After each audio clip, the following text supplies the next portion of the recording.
El experimento de Dios. Querida comunidad de relatos para la noche, ¿alguna vez te has preguntado cómo sería jugar a ser Dios? Y sí, sé que algunas preguntas deberían quedar sin respuesta. Pero ¿qué pasaría si hiciéramos un aterrador experimento? Su nombre es El experimento de Dios. Recuerdo que seleccionamos 7 personas para el estudio. Mi colega consideró importante que hubiera una mezcla radical de género y orientación sexual. Se instalaron cámaras discretas en los hogares y lugares de trabajo de los participantes. Les indicamos que continuaran con sus actividades diarias con normalidad, como si nada hubiera cambiado.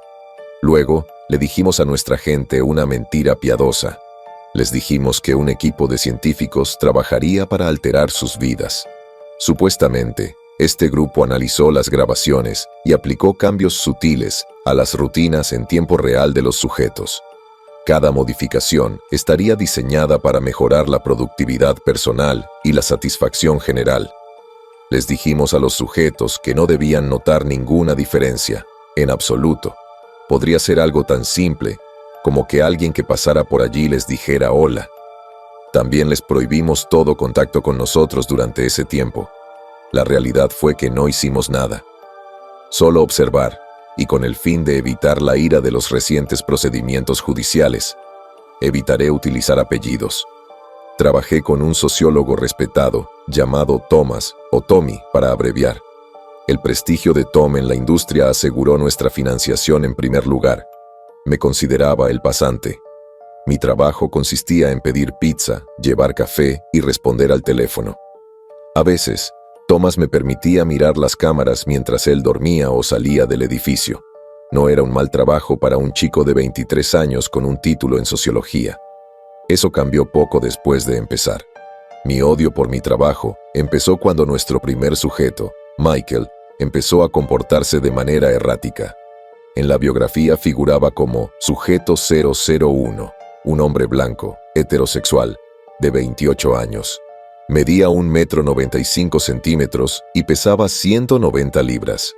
Tenía el pelo castaño oscuro y una mancha en la esquina superior derecha de la ceja. Mike no tenía novia en ese momento. Afortunadamente, Tom tuvo en cuenta ese factor. No pasó mucho tiempo hasta que las cosas se descontrolaron. El segundo día de llevar registros, pillé a Mike hablando solo en mitad de la noche. No quiero hacerlo. ¿Estás seguro? No quiero hacerlo. El ruido casi me hizo caer de la silla. El resto del día había estado en silencio. Revisé las cámaras 2 veces, pero no encontré a nadie más allí. Thomas había salido del edificio para hacer otro de sus recados. Le envié un mensaje de texto con una alerta justo cuando Michael saltó de la cama por infrarrojos y caminó hacia su puerta. La cámara 3 apuntaba que el sujeto 001 está perdiendo la cabeza. Un par de minutos después, Tommy entró en nuestro laboratorio improvisado. Tenía una expresión de excitación cautelosa y una bata blanca que le quedaba pequeña y apenas cubría su abultada barriga. Las migas en su chaqueta sugerían que el hecho de haber comido algo le había hecho holgazanear en la habitación de al lado. Una vez más, Tom parecía fascinado cuando vio la pantalla. Observaba el monitor por encima de mi hombro como un loro. Michael se golpeó la cabeza contra la pared. Mi colega parecía completamente mareado cuando exclamó: «Está pasando, graba esto, muchacho». No sabía qué significaba eso, pero seguí las órdenes. Después de unos 20 golpes en la cabeza, Michael dejó de moverse. Esperamos y observamos durante 10 minutos. Comprobamos sus signos vitales. De alguna manera, Michael no estaba herido. Él solo se quedó dormido de pie. Daba una sensación escalofriante ver a un hombre al borde de perder la cabeza. Las cortinas de su apartamento se agitaban nerviosamente con el viento. Cada pocas horas, Michael se despertaba y miraba nerviosamente la ventana, para luego volver a su sitio junto a la puerta del dormitorio. Repitió esta tendencia varias veces durante la noche. No volvió a acostarse en toda la tarde. Al día siguiente, Michael consiguió un ascenso. No tuvimos nada que ver con eso. Vimos todo desde una cámara oculta en un cubículo. La jefa de Michael parecía realmente agradecida. Consideraba que el desempeño laboral de Michael era digno de reconocimiento. Además, La empresa había tenido un éxito especial ese trimestre. Eso significaba una gran bonificación. La sonrisa burlona en el rostro de Michael nos decía que consideraba que el experimento era responsable. Nuestro sujeto se emborrachó mucho esa noche. No captamos el bar en nuestra transmisión de video. Sin embargo, capté su caminata de la vergüenza hacia su casa alrededor de las 2 de la mañana. Ajusté el audio y encontré al tipo hablando solo una vez más. No quiero hacerlo. No quiero hacerlo. ¿Estás seguro?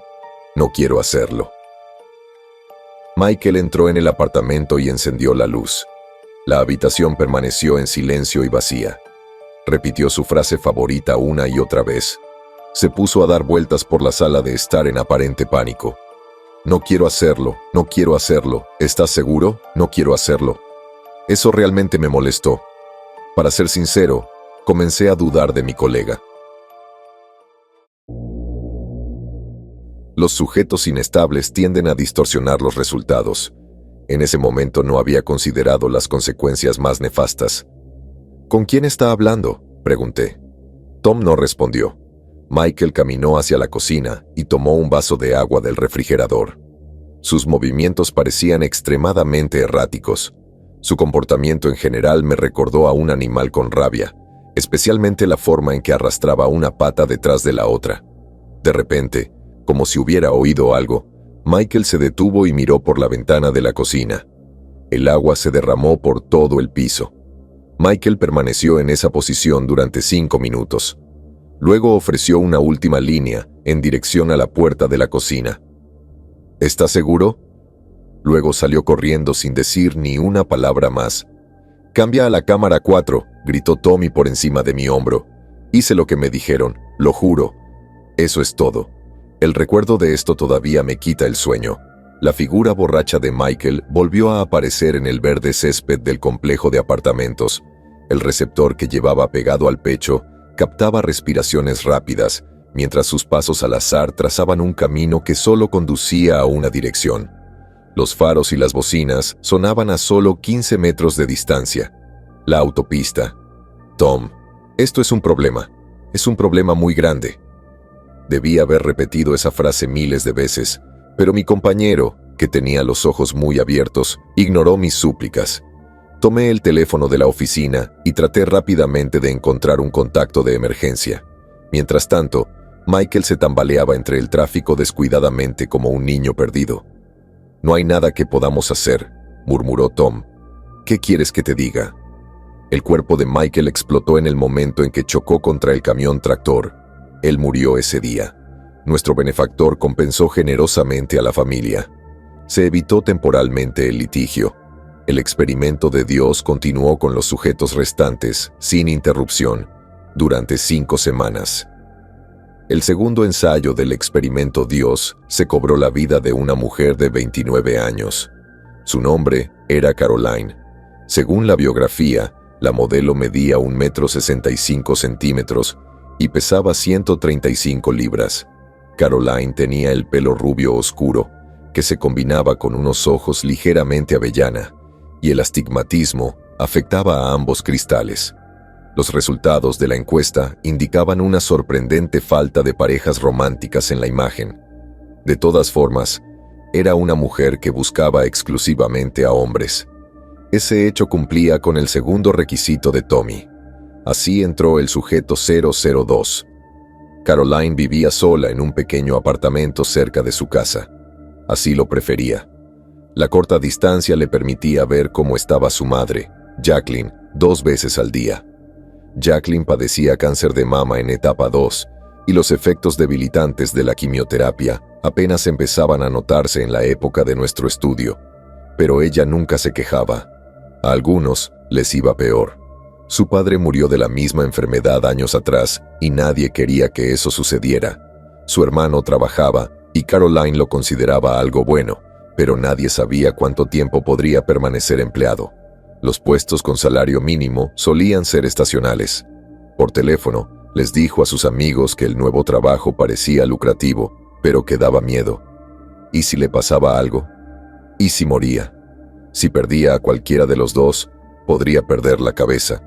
Y así, Tarde en la noche, Caroline oró.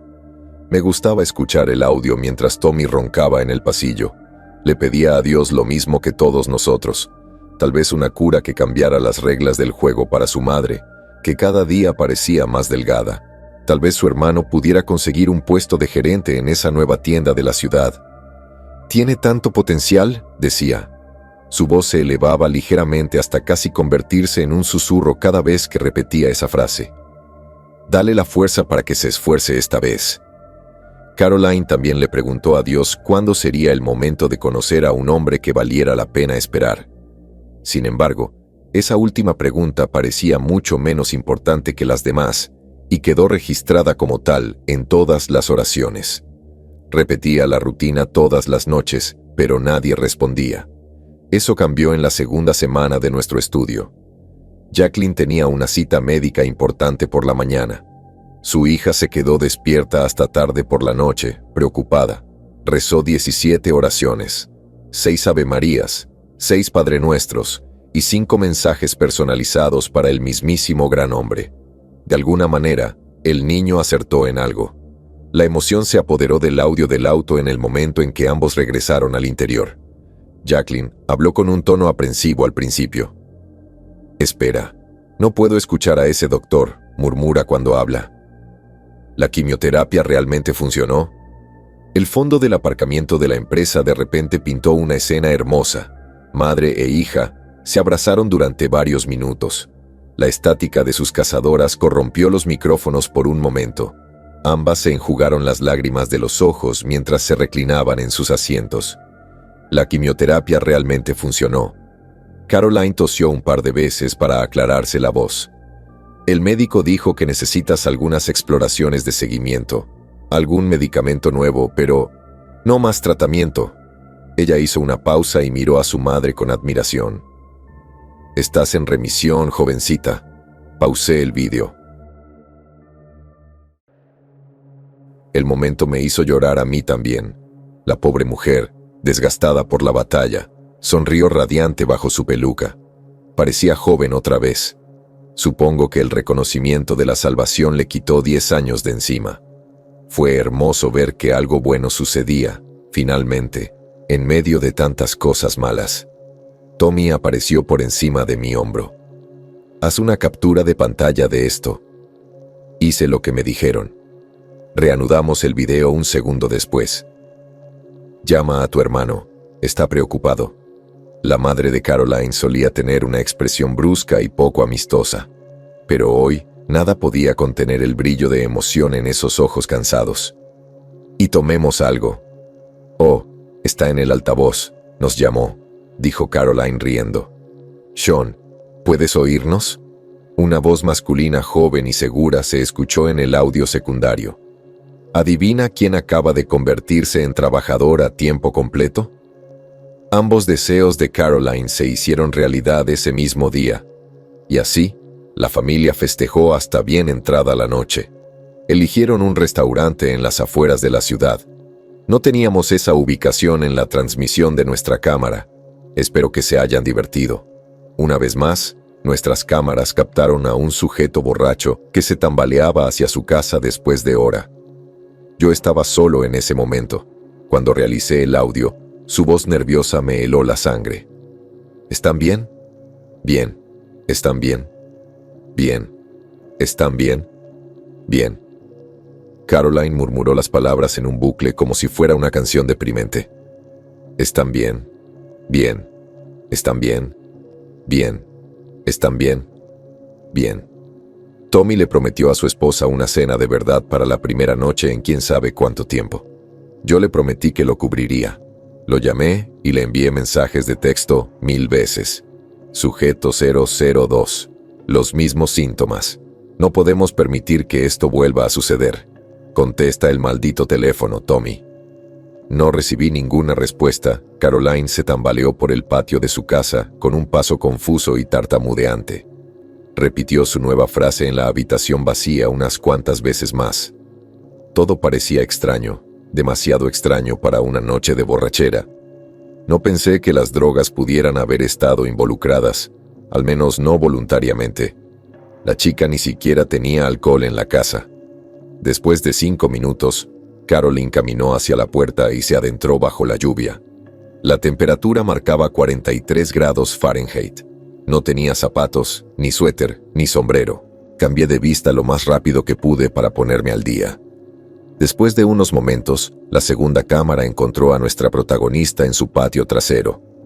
Había un campo de maíz polvoriento en la esquina de la propiedad rural y Caroline caminó hacia él lentamente. No parecía preocupada ni apurada. El micrófono captaba respiraciones tranquilas y serenas a través de la lluvia. De hecho, por primera vez en todo el experimento, parecía estar en paz. La presión arterial y los signos vitales habían bajado a niveles más saludables. Su pulso no indicaba ningún problema. Caroline llegó al borde del campo de maíz poco después. Se dio la vuelta, echó una última mirada hacia la casa y sonrió. Una parte de mí todavía siente que le sonrió a la cámara. Sin previo aviso, un objeto contundente la golpeó en la cabeza por detrás. Me quedé estupefacto e impotente mientras una forma borrosa arrastraba a nuestro sujeto. El audio captó una última línea antes de que el micrófono cayera en el laberinto. ¿Están bien? Bien.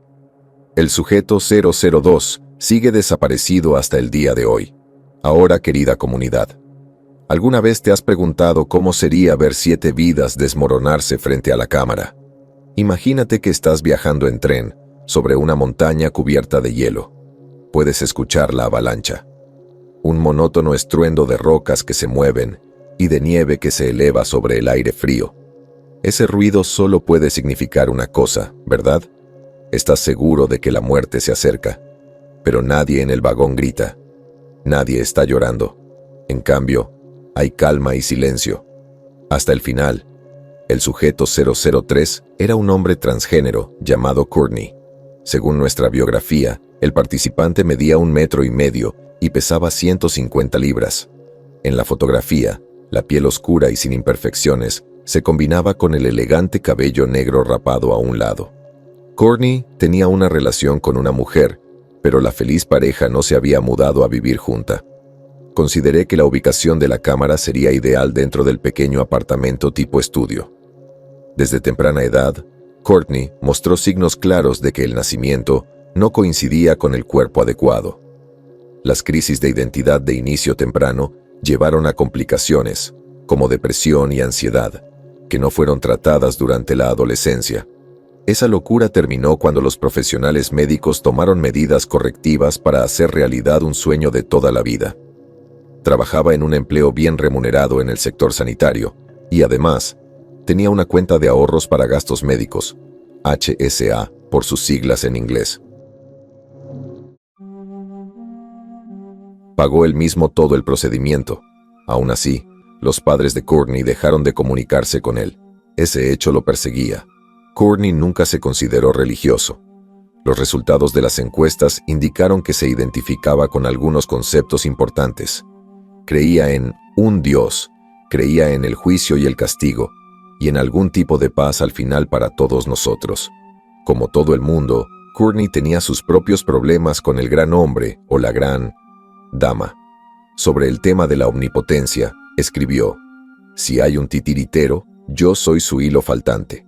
Me pareció un poco oscuro, pero aún así rezaba por algunas cosas. Los mensajes que le enviaban junto a su cama en la oscuridad de la noche no eran para nadie en particular. Cada ofrenda comenzaba con algo como: «No sé si alguien está escuchando, pero…», porque así se sentía más seguro. Era más fácil no condenarse con uno si tenía la oportunidad con otro. Rezó para que su familia volviera a hablar con él. Rezó para que lo aceptaran. Rezó por la salud de su hermana pequeña, por otro ascenso, por mejores medicamentos y por menos maquillaje. Pero, sobre todo, pidió algo que la mayoría podría entender. Rezó por dinero suficiente para casar a su novia y comenzar una vida. En la segunda semana de nuestro estudio, las cosas parecían ir por buen camino. Una conversación a altas horas de la noche en el dormitorio con Samantha abordó el tema del matrimonio. Su hermana pequeña, Sara, le enviaba mensajes de texto con frecuencia y decía que se sentía bien. El curso de su carrera siguió mejorando y la temporada extra Se cobró otro participante feliz. Sin embargo, comenzamos a notar síntomas similares el martes después de que el sujeto 002 desapareciera. La madre de Courtney llamó esa mañana. La conversación empezó bastante agradable. Ella habló sobre sí misma, sobre todo. Los chismes de la biblioteca, sus programas de televisión favoritos, lo habitual. Sin embargo, el tema acabó llegando a lo que siempre sucedía. El problema de su padre con la bebida. Papá debió haber oído esa última parte cuando pasó por allí. Le dio un consejo desgarrador por el auricular mientras mamá intentaba escapar de la habitación. Dile a mi pequeña que le mando saludos. Tom y yo estábamos en la oficina en ese momento. Las consecuencias de esa única frase fueron casi demasiado horribles de soportar. Courtney estaba en su coche y se acercaba a un puente. La línea telefónica se desconectó, pero él siguió gritando. «Mamá, papá, ¿eso es todo? ¿No tienes nada más que decirme? ¿Por qué me llamaste? ¿Por qué me haces esto?» La línea pitó sin simpatía.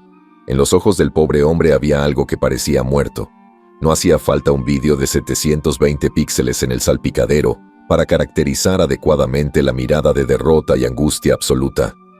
Quería ayudarlo, pero, como siempre, no había tiempo. Además, las reglas del experimento de Dios prohibían la interacción. Tommy parecía dispuesto a hacer una excepción cuando Courtney se detuvo y salió del coche. Cambiamos de cámara. Nuestro participante se quedó de pie en la estrecha acera y miró a lo lejos durante un par de minutos. Luego, caminó hacia adelante.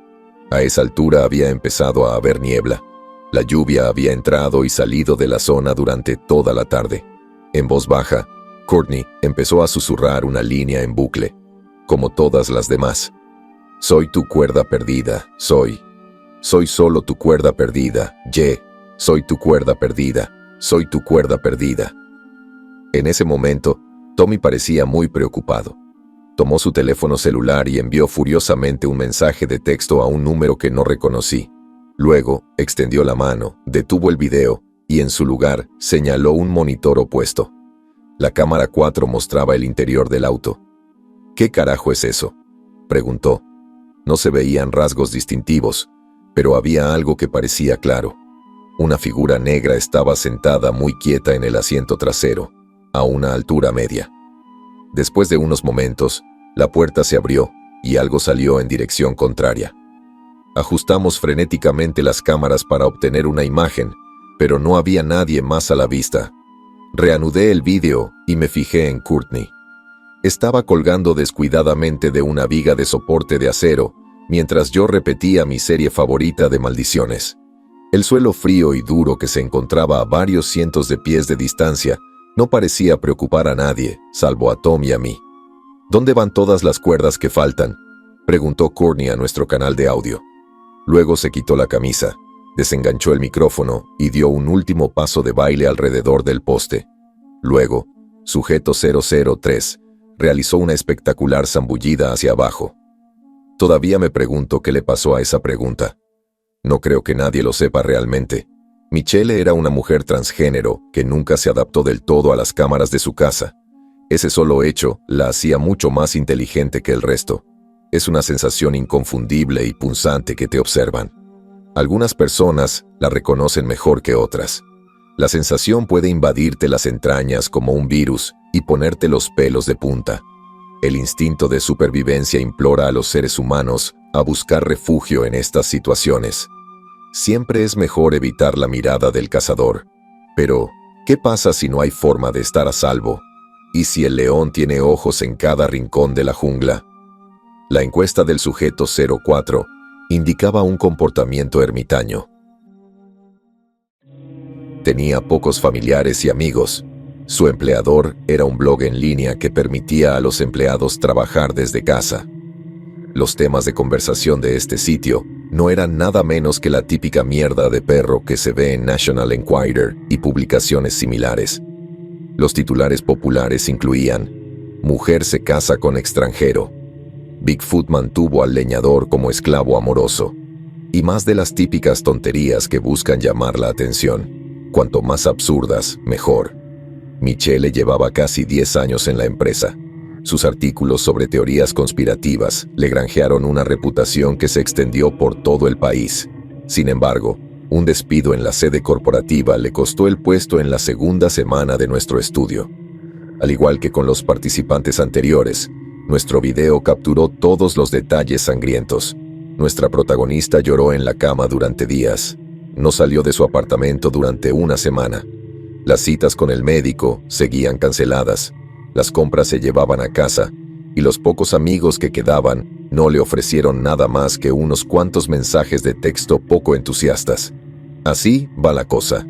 Michelle se lanzó al mercado laboral sin descanso. Personalmente, pensé que esto indicaba una voluntad de tomarse la vida más en serio.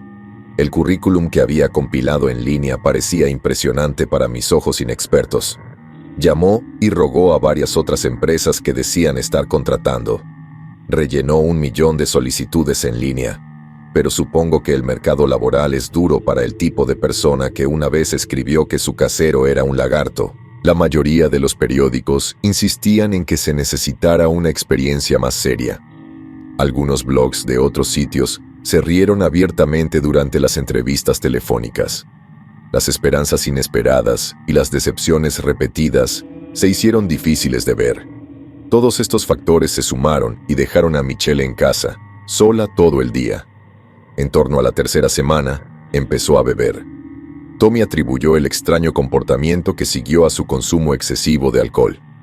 Yo seguía sin estar convencida. Las señales de advertencia que había llegado a identificar parecían repetirse en el sujeto 004. Una mañana de resaca, Michelle movió una silla a un punto ciego de la cocina. Se sentó allí durante 4 horas. Todo el apartamento permaneció en silencio durante ese tiempo. Cuando Michelle apareció, parecía sospechar de todo, desde el gato hasta su propia sombra. Buscó algo en el apartamento sin parar, y eso nos preocupó. Durante la instalación, Tom grabó una de nuestras cámaras en la madera de su mesita de noche, y, efectivamente, la encontró, después de destrozar toda la habitación. Desde ese momento ella nos habló abiertamente.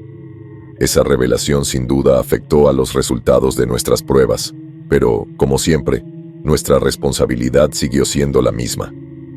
La interferencia y la corrección no se presentaron como una opción. Solo éramos observadores. La cámara se convirtió en un elemento de apoyo en el ataque de autodestrucción de Michelle. Llevaba la cámara y una botella de Jack Daniels a todas partes.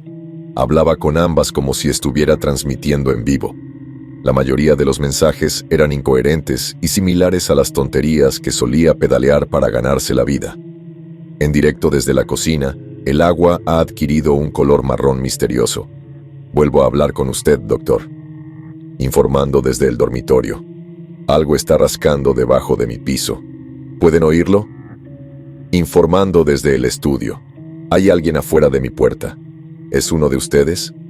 Nada de lo que vi o escuché en la pantalla confirmó sus teorías. Sin embargo, mi preocupación comenzó a volverse más seria cuando Michelle se negó a dormir. 2 días sin descansar se convirtieron en 3, 4 y 5. Su comportamiento se volvió maníaco. En varias ocasiones, la sorprendí mirando las paredes durante horas. Al poco tiempo, Michelle encontró las cámaras restantes. Se escondió en puntos ciegos que me impidieron verla después de eso. La frecuencia y la duración de las transmisiones en vivo disminuyeron radicalmente. Esperaba que, donde quiera que fuera, Michelle finalmente pudiera dormir un poco. El apartamento siempre estaba muy tranquilo durante ese tiempo. No había otras voces adentro. Una mañana, muchos días después, alguien llamó a la puerta del apartamento. Michelle no había salido al exterior en 2 semanas. Tom roncaba tan fuerte en el laboratorio que casi no me di cuenta. El golpe comenzó de forma silenciosa y sin pretensiones. Después de unos cuantos golpes sin respuesta, se volvió más agresivo, hasta que pronto se convirtió en un golpeteo absoluto que despertó a mi colega y provocó que Michelle corriera hacia mi campo de visión presa del pánico. ¿Lo escuchan ahora, chicos? Y sí, realmente lo hicimos. ¿Qué debo hacer? No tenía idea. Tom sacó su teléfono nuevamente. Tenía un bloqueo en el dispositivo que me impedía ver desde un costado. Le pregunté enojado sobre los mensajes de texto. Empezó a responderme justo cuando sujeto 004 se dirigía hacia la puerta. «Mierda, no puede abrir la puerta», murmuró. Michele no nos oía. Miró por la mirilla con nerviosismo. Luego se encogió de hombros, respiró nerviosamente y abrió la cadena. «¿Por qué no tenemos visibilidad en el pasillo?», pregunté temiendo la respuesta. Llegó un segundo después. Se oyeron disparos en nuestros auriculares. Una bala alcanzó al sujeto 04 en la cabeza. Supe de inmediato que nuestra Michele estaba muerta. Ni siquiera tuvo tiempo de gritar. Tom desconectó todos los ordenadores, monitores y redes eléctricas del laboratorio. El vídeo y el audio desaparecieron. Envió unos cuantos mensajes más a toda velocidad. En unos pocos instantes, el experimento Dios se desconectó por completo. Sus siguientes palabras eliminaron cualquier duda que pudiera haber en mi mente. «Tenemos que ayudar a los demás sujetos. Nos estamos quedando sin tiempo». Dios me encontró en medio de un huracán. Íbamos a toda velocidad por un tramo de la I-95 que no era recomendable. Las advertencias de tormenta hacían vibrar los teléfonos que llevábamos en los bolsillos como si fueran consoladores. Esa tarde, las carreteras permanecían resbaladizas con olas blancas de lluvia y trozos de hielo negro que se pegaban al asfalto como mantequilla. Me aferré al volante y mantuve la vista en la carretera, pero aún así, le rogué a mi amigo que me pusiera al corriente de todo. «¿A quién le estabas enviando mensajes de texto? ¿Qué está pasando? ¿A dónde vamos? Di algo». Tom apartó la vista del teléfono y finalmente se giró para mirarme. «¿Cómo crees que tenemos dinero?». Me quedé mirando fijamente, sin comprender. Nunca había considerado realmente ese hecho. Los estudios siempre tenían donantes.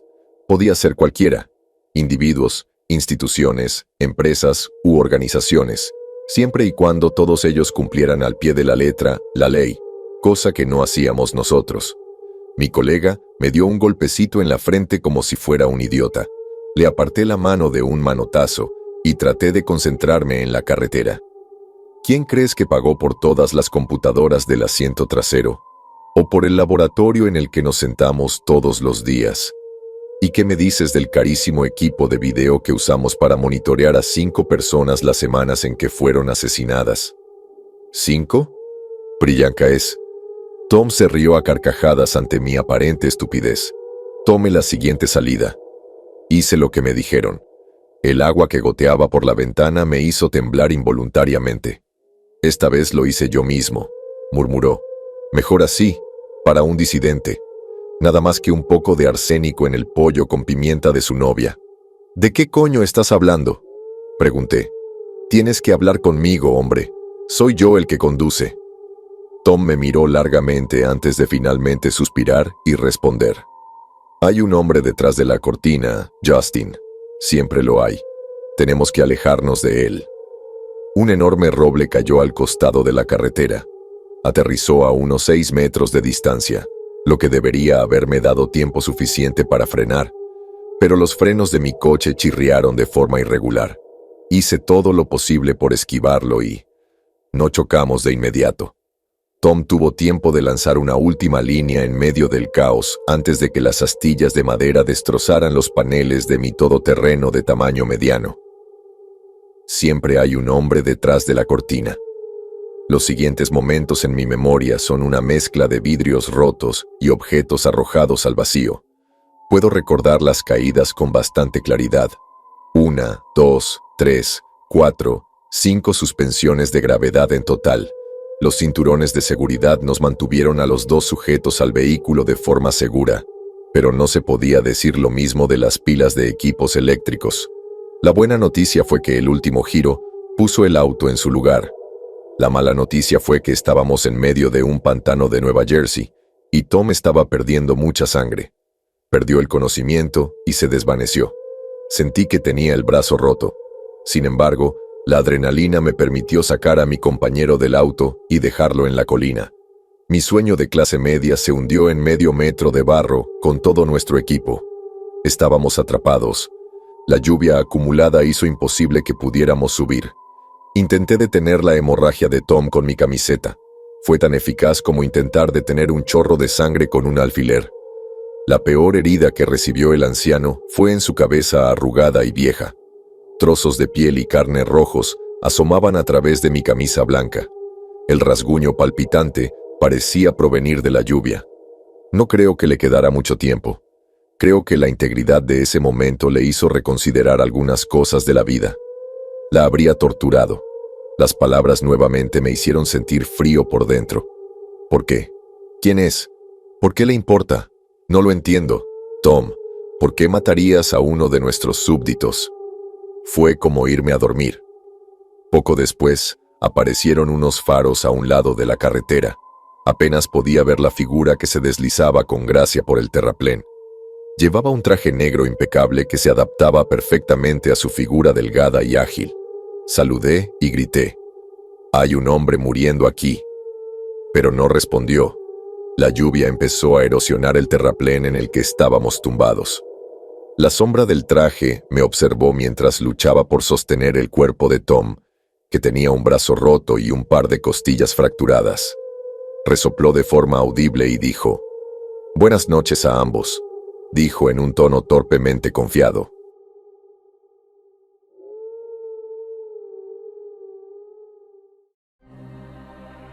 Intenté responder. Había llegado la ayuda. Pensé que estábamos a salvo. Pero, antes de que pudiera hacerlo, el hombre al que Tommy una vez llamó Dios le disparó 2 veces en el estómago. Entonces, solo quedó un sujeto en el estudio. Yo. Y solamente yo con mi alma misma. La verdad es que ahora, yo desearía no estar vivo. Hoy en día, esa afirmación es una tontería.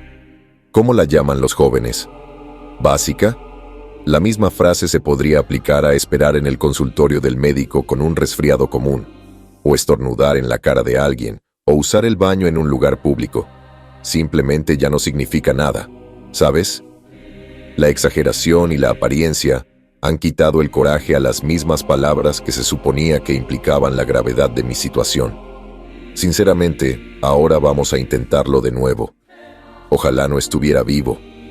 Si pensabas que el diablo era capaz de una tortura inmensa, entonces Dios casi seguro te ofrecerá una sorpresa agradable. Él me llevó a algún lugar de mi interior. Las drogas que corrían por mis venas en una vía intravenosa no se parecían a nada con lo que había experimentado en la universidad. El dolor se convirtió en algo sobre lo que apoyarme cuando respirar ya no era una tarea obligatoria. Las formas dentro de mi espacio repleto se mezclaron como 3 conejos blancos arrastrando los pies por una sala de operaciones. Sentí que la locura se apoderaba de los rincones de mi cerebro y los sujetaba con fuerza como un torno. Recé a la muerte con los dientes apretados y le rogué que me visitara esa noche. Pero no lo hizo. Tommy sabía de este destino. Sus últimas palabras me dijeron todo lo que necesitaba saber. Siempre hay un hombre detrás de la cortina. Me gustaría hablar sobre el experimento de Dios. A pesar del caos de dolor y las fuertes vibraciones de mi cuerpo, pude escuchar la voz con toda claridad. Resonó en toda la habitación vacía como si fuera un eco. Respondí como un humilde sirviente preparado para encontrarse con mi creador. El sujeto 005 es una jovencita llamada Priyanka. Es una mujer bisexual de 25 años. Un rayo blanco interceptó mi mente. De nuevo, el sujeto 005 fue asesinado por el sujeto 6, Tommy. El dolor se hizo más intenso. A Dios no le gustó mi respuesta. Le pregunté por qué. Su respuesta fue respirar profundamente y dejar escapar un suspiro abrumador. El niño está muy loco. Esto no funciona. Tendremos que intentarlo de nuevo más tarde. Miré alrededor de la habitación e intenté asimilar lo que me rodeaba. Las paredes estaban manchadas con oleadas de manchas marrones causadas por el agua y moho en crecimiento.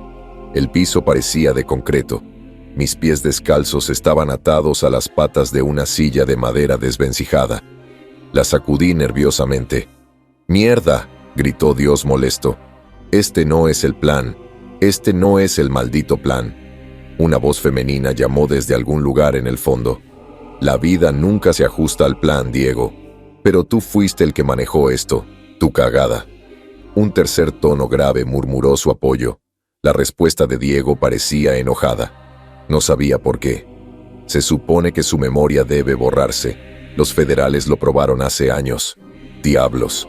Hemos usado estas mismas drogas en el sujeto 006 durante 6 años. ¿Es demasiado pronto? La voz femenina sonó francamente arrogante cuando respondió. No demasiado pronto. Simplemente no siempre funciona como uno quiere. Sus voces convergían en una cacofonía de susurros demasiado difíciles de entender. En algún lugar debajo de todas las cosas horribles que se agitaban dentro de mí, la claridad se acercaba.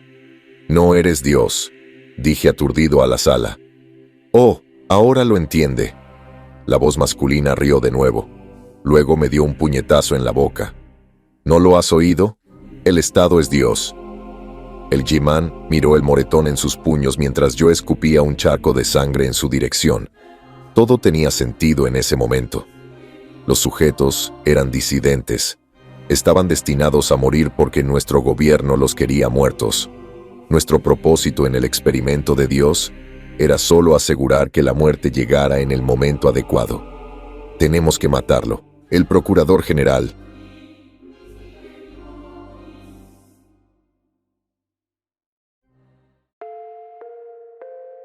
La señora interrumpió a su pareja. El fiscal general no tiene por qué saber nada. Ambos hicieron una pausa. ¿Oyes eso? Aproveché el impulso del momento para tirar mi silla al suelo. La lucha que siguió no me favoreció. Me rompí las piernas y logré liberarme. Pero pronto, el tercer cuervo gigante me rodeó los brazos con sus brazos, mientras los otros dos me golpeaban. Cuando Tom irrumpió por la puerta abierta de nuestra habitación, me reí a carcajadas por su absoluta estupidez. El hombre gordo estaba cubierto de sangre. Le goteaba de la cabeza y de la bata como si fuera una absurda película de terror de categoría C. Sin embargo, sus siguientes acciones fueron nada menos que heroicas. Sin ellas, no estaría vivo para contar esta historia hoy. Gracias a Dios, Tom trajo consigo una pistola grande y vieja. 2 balas alcanzaron a mis atacantes de inmediato. La tercera me alcanzó justo antes de que Tom le disparara en la rodilla. Salí tambaleándome de la habitación y escapé de la escena del crimen justo a tiempo. Tom recibió una bala más esa noche. Murió junto a los mismos hombres que arruinaron su vida. El gobierno seleccionó a 7 sujetos de orígenes radicalmente diferentes. Sus nombres eran Mike, Caroline, Courtney, Michelle, Priyanka, Tommy y... a mí. La razón detrás de la multiplicidad de géneros y orientaciones parece bastante simple. Nuestros controladores querían demostrar algo durante esta serie del experimento Dios. Todos son vulnerables, en cualquier momento. Cualquiera puede ser cuidado fuera del ojo público. Los sujetos que observamos fueron elegidos para ser ejecutados por el mismo gobierno que recauda sus impuestos. Y por eso, no hay una descripción más adecuada para nuestros comandantes en jefe. El Estado es Dios. Si pides más respuestas, me temo que no hay muchas. Durante los últimos 6 meses me he visto obligado a esconderme, y no sé por qué los federales me permiten seguir con vida. Puedo sentir sus ojos cada vez que me voy a la cama. Justo antes de enviar esta última actualización, la cámara de mi portátil se puso en rojo. El Estado me está vigilando. Y te está vigilando a ti también. Solo quería que alguien más lo supiera, pero sobre todo, nunca juegues a ser Dios, porque Dios solamente hay uno. Hasta la próxima. Adiós.